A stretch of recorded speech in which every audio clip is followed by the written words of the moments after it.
Welcome and thank you for attending this session on fully autonomous storage and memory hierarchies.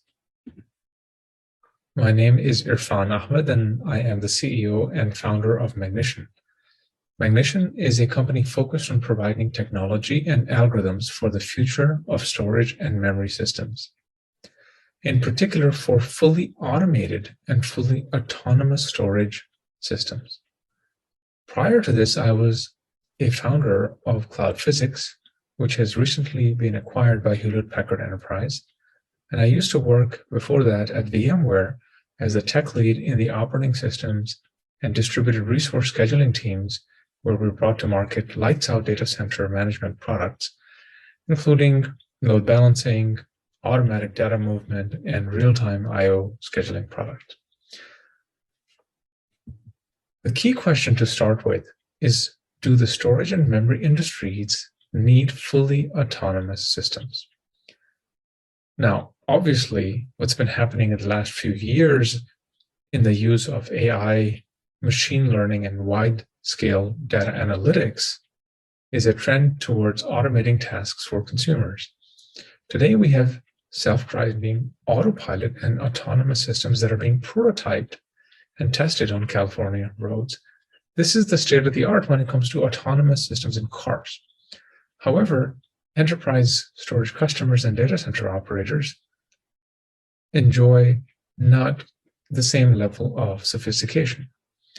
In fact, we're quite far from being able to build fully autonomous data centers. The challenging machine learning problems associated with fully autonomous data centers are actually quite unique and in some cases much more challenging than what is found in other domains. But we can change how the customers operating these products manage these systems and make a significant difference in the operational costs and efficiencies. It is fairly well known that storage memories, caches, are very complex stateful resources, and the combination of increasingly dynamic workloads and the stateful nature of the resource itself doesn't easily lend to rapid changes in resource allocation policies because data movement is involved, warm-up times are required, etc.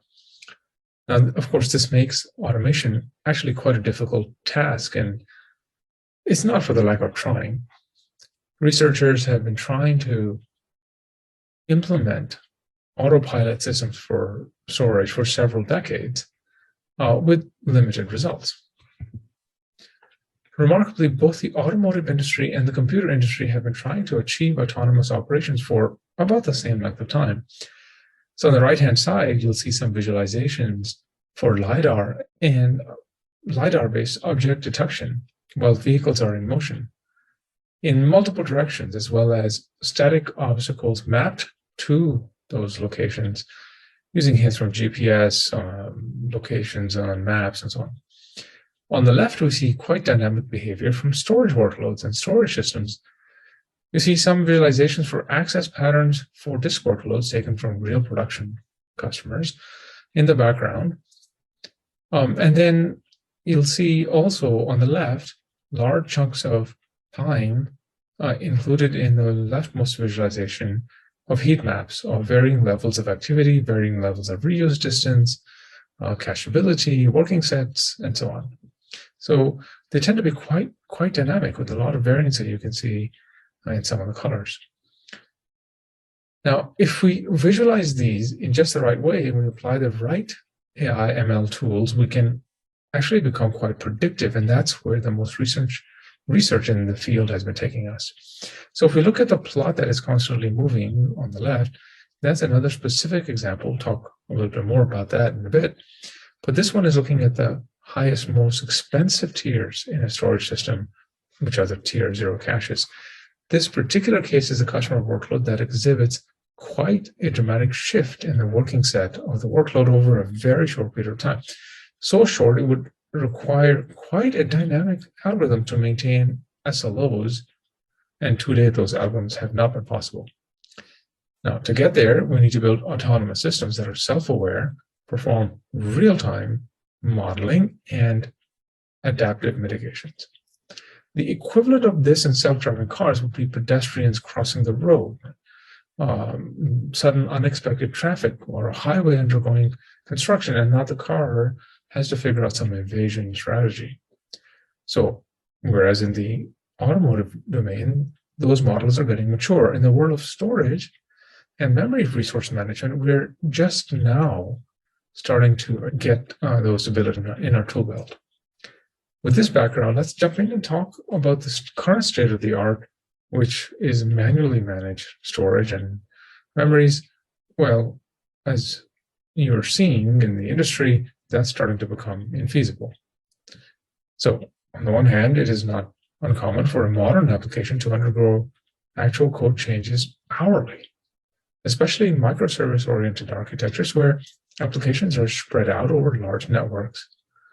Similarly, storage systems and access patterns that they had to deal with and behaviors in workloads that they have to deal with change by the minute. And the frequency, intensity, variance, and volatility is starting to increase. On the other hand, thankfully, we have more hardware variety than ever to be able to handle these variations.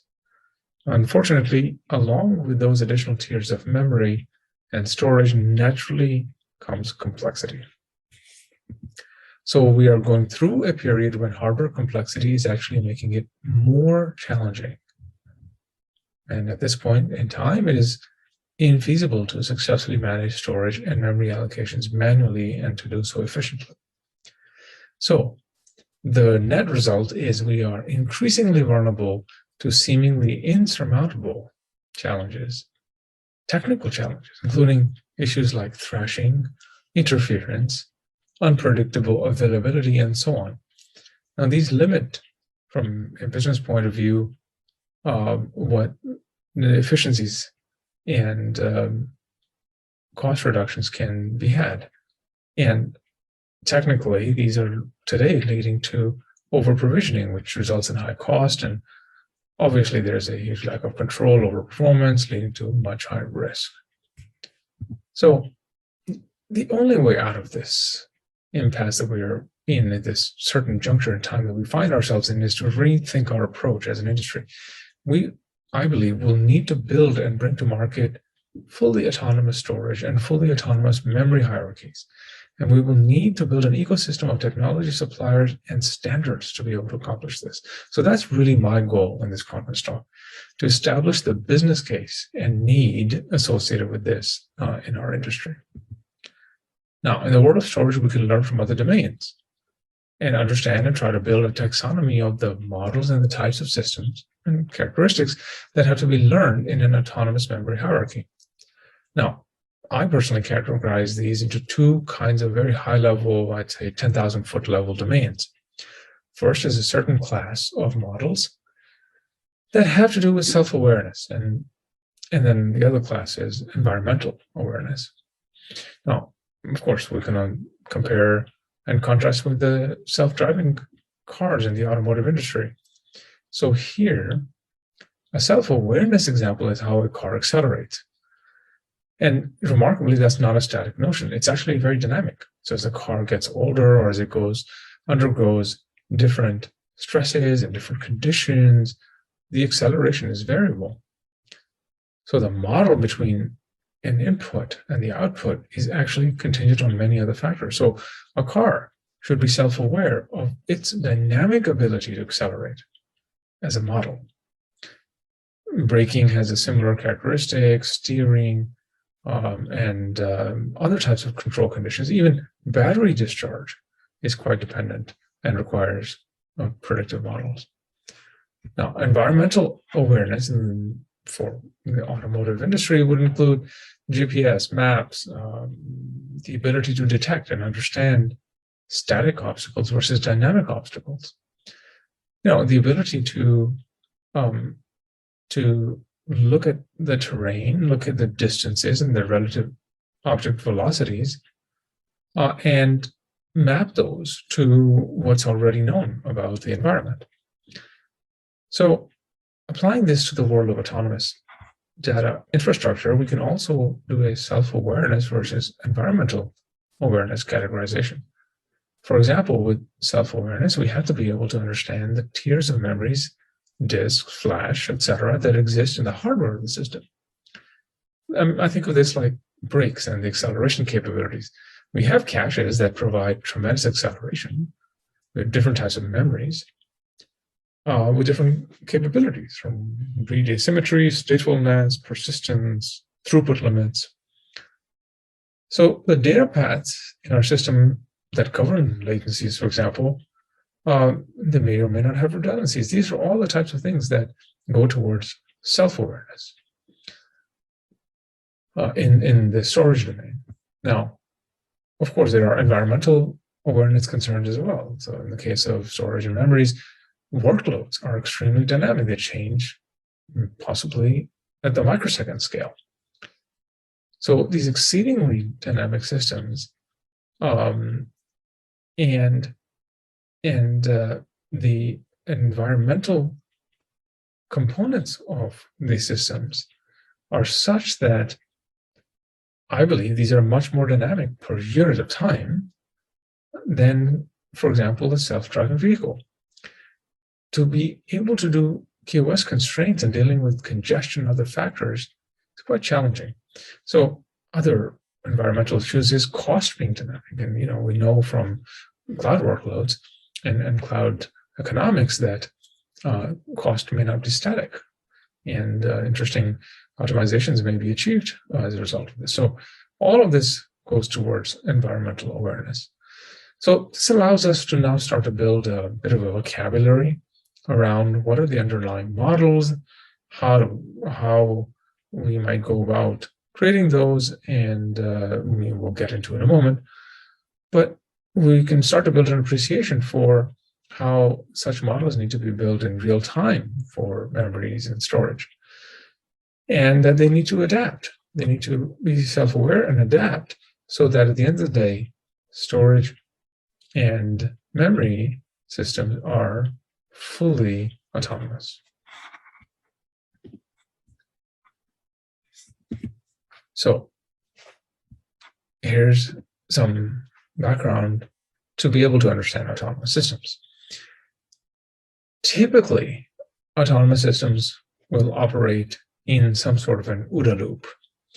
The idea of these OODA loops goes back to Colonel John Boyd of the US Air Force, who was a very famous fighter pilot. He developed these theories and emphasized that a faster rhythm from observations to orientations to decisions to actions is a significant advantage in systems of many different types. So as a result, a lot of autonomous systems run one or often many more than one OODA loops. So observations come from instrumentation and being able to record that instrumentation to make sense of it. Orientation has to do with being able to model the bits and bytes of data that are coming from the sensors and put them in context and adjust the models about how the world is behaving and how those systems are behaving under various types of stresses and loads. And then to convert that into some decision that indicates an expectation of the ability to adjust the behavior and the course of events in the future, well, that decision has to take many things into account, obviously, cost-benefit analysis, confidence in the accuracy of the models, and stability periods for when the system predicts that the next phase transition might happen, and so on. Now, finally, an action has to be taken, and that connects to the actuation capability to make a change in the system. So this is fairly fundamental, high-level understanding of how autonomous system might behave. So I thought maybe we could zoom in and talk at a high-level architecture of a fully autonomous memory hierarchy. So we have this central OODA loop, fundamental to any autonomous system. We have our legacy applications or microservices or container-based Kubernetes, or maybe some orchestrated applications that are distributed, and they're running against a storage system, which itself is complex and multi-tier, multi-layered.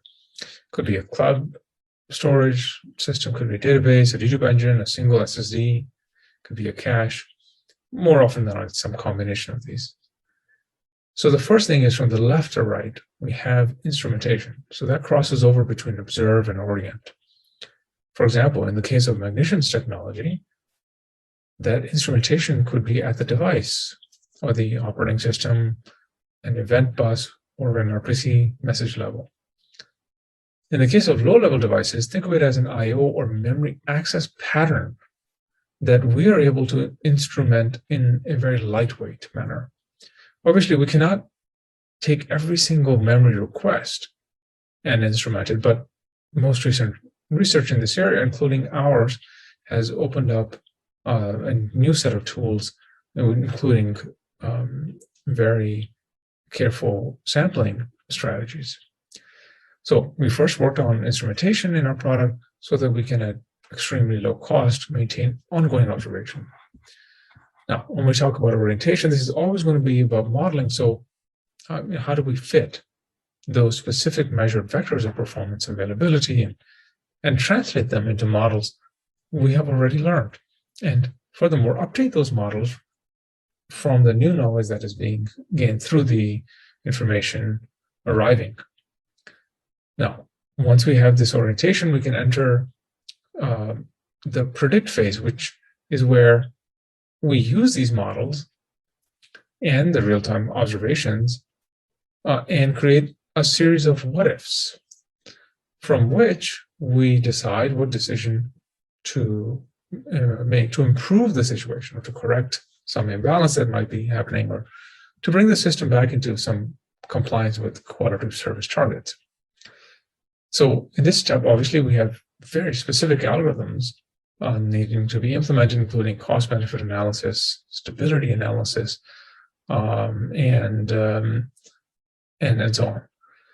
So now, once we have that done, the decisions that are being selected in, obviously, they need a set of actuators in the storage and memory hierarchy to actually make the changes in the parameters. Now, these parameters typically already exist in code in these systems, but as we know as engineers, these parameters are in there because oftentimes the engineers working on these products, they are aware that there is a need and that best of settings for any one of these parameters is dependent upon too many conditions to just guess at it. The difference is that today we tune these parameters in the lab before every major release, but they're not really dynamically tunable today. So what we want to do is to move towards being able to have a larger number of actuators that could influence the different behaviors of our systems and make them available, expose them to these new autonomous controllers. Now, of course, there's the OODA loop, so any decisions will affect future observations, and any future runs through the cycle will ensure that the system can continuously enforce these targets, these SLAs, and continue to optimize and continue to turn these knobs to hit at all times these desired outcomes at the lowest possible cost. Now, for this sort of a loop operating at such high throughput as would be required in a memory hierarchy or a storage system, it has to be exceedingly efficient. And that's really big. What are the types of use cases that we could offer if we had fully autonomous QoS? So I've picked just two, and I'll go through them. And again, I'm focusing here on performance autonomy use cases because of the limitation of time and my particular expertise. So the first one I want to talk about is autonomous SLAs, which in many ways are represented by the holy grail in the system, which is latency guarantees. So the question is, could you take a storage system and dial in a certain number of milliseconds, let's say, of a performance guarantee at a very high percentile?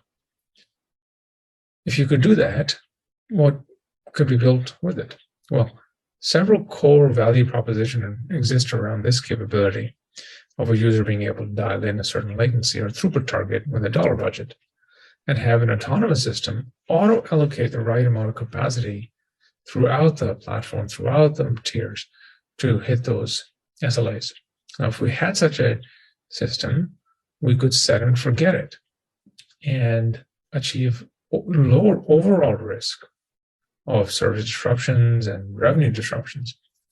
Such features would also allow higher margins in products because the business can do more consolidation with a smaller BOM or sharing of resources, while still being guaranteed that business critical functions achieve the service latencies that have been specified.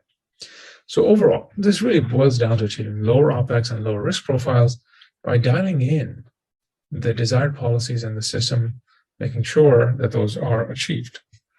Or if they cannot be achieved, then providing feedback to the operator that those requests for quality of service are not feasible within budget. Another really interesting use case is having a system accommodated from a completely different angle, which is autonomously optimize the cost or performance, whichever is a primary driver of business objective function. So instead of thinking of it as a QoS problem, we can, for other workload types, we can think of it as a pure cost optimization challenge.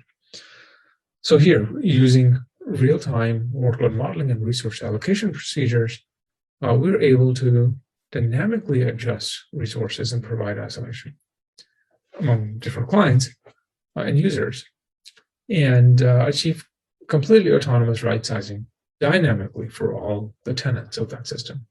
Now, if we are able to achieve this, then the value propositions, again, are fascinating. We could achieve provably optimal lowest cost of ownership, or whatever the workload that the customer throws at the system, the workload could be something we've never seen in the lab as part of our performance tests. But a fully autonomous system is able to navigate and figure out exactly how to drive the TCO down to the lowest possible level.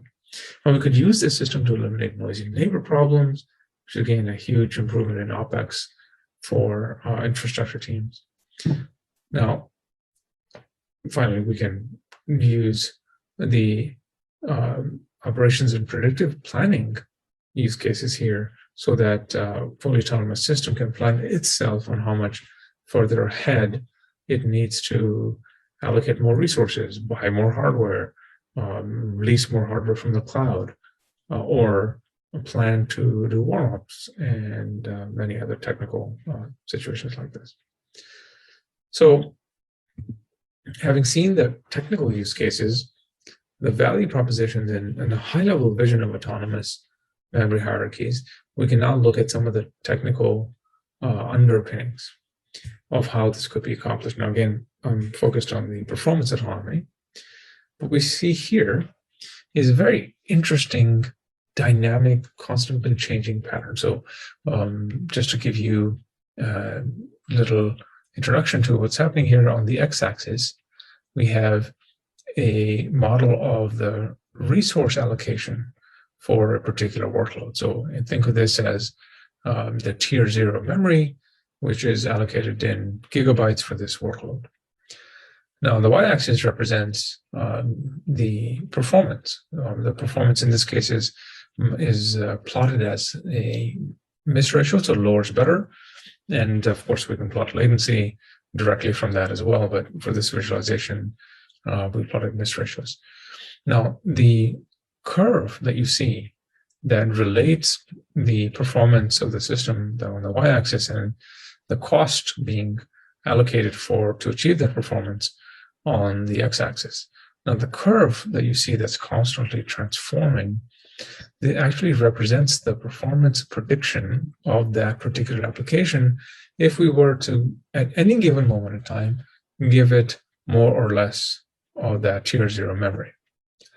So this is behaving quite radically, right? So you would think that an application would have lower latency, which is good, the more money you're willing to spend on buying memory for it. And that's generally the case. But in this workload, there is a burst of activity that happens over the course of a very short period of time, minutes, where the workload all of a sudden needs a lot more memory than it did just to be able to hit its normal target of performance. So here, if we draw the latency target as a horizontal line, what we see is that the curve that constantly shifts ends up having the intersection with that latency target move quite a bit to the right. So in other words, the runtime requirements associated with being able to hit that latency target increase during that burst. As you can imagine, a burst carries with it a much larger working set. Let's say for a database, many more rows are being needed to be able to process transactions that are being requested. So that generally will increase the working set. So in this real world customer example, what we see is that the nature of the working set is quite variable, and many times much higher amounts of memory is needed to be able to hit those targets, and other times less memory is quite good enough. So the first notice that this plot is quite dynamic, as I mentioned, and to be able to have fully autonomous systems, we need to be able to have this model available in real time. Now, the availability of that model today is up until today has been quite difficult and not real time, and therefore systems haven't typically been built to be able to exploit knowledge of this nature, because that knowledge was quite hard to come by. So with Digressions technology, we're able to, for example, take a continuously, so this curve, what you see here, is similar in its nature to the previous, although for a different customer workload. But here I've just frozen it in time so we can study it. So if at any given instance in time, if this was the predicted model of the performance of the system, then what we know is, of course, latency gets lower the more money you're willing to spend, the more resources you're willing to give to this particular application. That makes a lot of sense. But these models are not just linear. They don't just, they have these very interesting behaviors that have to be modeled. Otherwise, the system would end up making a lot of mistakes. So here in this example, if we're able to have this underlying hidden capability in our fully autonomous system, that it can predict the performance of its highest tier or the most important or most expensive tier of memories, and do so in real time, now we can actually, for the first time in the industry, build latency targets and hold on to them completely autonomously, hands off, the lights out model. So again, the y-axis is performance, lower is better because we're dealing with latency. X-axis is the total amount of resources given to this workload. Dynamically, so it could be a much larger amount of memory, and we're just deciding to give a particular workload a smaller chunk of memory, and that's what we're showing here. So that curve just basically tells us, okay, what's the performance we could achieve at any given resource allocation. Now, if we're able to, in real time, draw this curve, this red curve here, we can actually convert that into a resource allocation decision for that workload completely dynamically and autonomously. That would result in achieving latency SLOs. So if we pin this workload at 7 milliseconds of the 95th percentile, even as the workload evolves and its working set increases, we'll be able to follow along and keep up with it. So it's a very powerful capability that has just now become feasible and is one of the key suppliers into assembling a fully autonomous storage system of the future. Now, one particular tier's memory allocation is not good enough, obviously. So the previous example was a very powerful one, but a simple one. In fact, many tiers are involved. So here, without going into the details, I hint at how a fully autonomous system could use these models to construct the exact allocation of resources in various tiers to be able to hit the desired objectives. So hopefully, we can come together as an industry and build consensus around these concepts. And some examples I've given barely touch the surface, so that we can start to build a system that in the end game is able to finally deliver completely lights out, self-managing, policy-driven systems to the world of storage and memory hierarchies and the database industries and so on. If we are able to achieve that, we'll finally be able to throw all of these control knobs that we have today and finally manage our data centers in a way where we can throw away the steering wheel and have the data center in a self-aware manner follow the policies that we've provided, and finally allow our customers the ability to truly enjoy experience for their enterprise products and applications and systems that they're starting to get used to with their consumer product. So I look forward to collaborations across the industry around this, and please get in touch and look forward to fruitful conversations. Thank you very much.